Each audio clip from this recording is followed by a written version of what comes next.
Hi there, my name is Aaron Hughes and I'm the real estate investing copywriter. And in this video, I want to share with you a strategy that can help you write better headlines. So let's just talk about headlines in general. When I say headline, I usually mean the thing at the top of a landing page or a sales letter, for example. But headline also applies in other places too. It could be the subject line of your email. It could be the title of a report or even a book.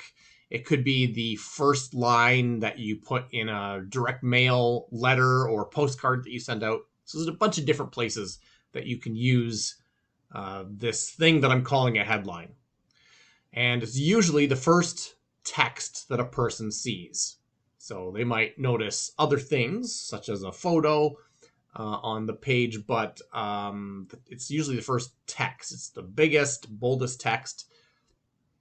And I see a lot of people trying to write headlines in the real estate investing space when they're maybe creating a postcard or a landing page or something. But I want to just give you a couple of key strategies that will help you write amazing headlines, no matter where in your marketing and sales funnel that you need to use them.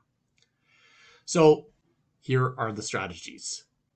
A headline only needs to do two things. And often investors who are writing their own headlines are trying to get a lot of stuff done with their headlines. They're trying to do a lot of heavy lifting with their headlines, but you don't actually need to do as much heavy lifting as you think you need with your headlines. Headlines only need to do two things. The first thing is they need to attract the right eyeballs. And the second thing is they need to get those eyeballs just to read the copy. So a lot of times people are trying to sell the whole deal in a headline, but you don't need that. You need to attract the right eyeballs and then get those eyeballs just to read the copy. So when I say attract the right eyeballs, what I mean is you need to get the right audience to read the headline, and the wrong audience to see that headline and decide that they don't need to read it. And so your headline needs to actually do a little bit of work by helping people identify that they are the right person to read this, or that they're not the right person to keep reading.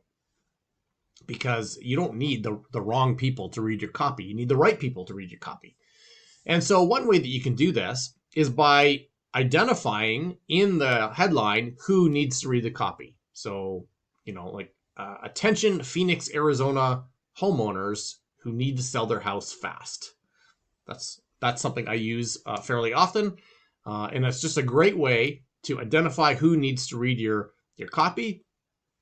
And then other people who are not Phoenix, Arizona homeowners who need to sell their house fast will skip that and not bother reading, which means you'll get more of the right eyeballs on your copy. Now, that was just one example, and obviously it applies primarily to motivated sellers. There are lots of ways that you can use use copy to get the right eyeballs. And I'm just going to give that example, but there are many other ways. So the second thing that your headline needs to do is to get the person to read the copy. And it doesn't mean that you have to sell the whole offer in your headline. It just means you just need to get them to keep reading, because you'll have more details in the copy. And there are lots of techniques and strategies that you can use, but I'll share one really, really popular, famous headline in the world of copywriting. It's not from the real estate industry, but you can kind of apply the principles into the real estate investing industry. And that headline is from a famous like info product from many years ago that was teaching people good grammar. And the headline is, "Do you make these mistakes in English? Do you make these mistakes in English?" And what's so powerful about the headline is the word "these," because instead of saying, "Do you make mistakes in English?" or "Do you have bad grammar?" you're asking people to say, "Do you make these mistakes?" And what you're doing is you're setting up some curiosity for the reader to find out, what are these mistakes? What are the mistakes I could be making? That's what these, the word "these" in the headline is really doing. It's really getting people to keep reading. And your copy in your headline needs to do the same thing. It needs to just get people to look at the next paragraph.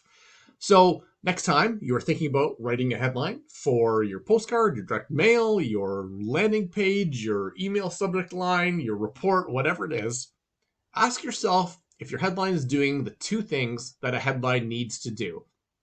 Is it attracting the right eyeballs? And is it getting those right eyeballs to keep reading?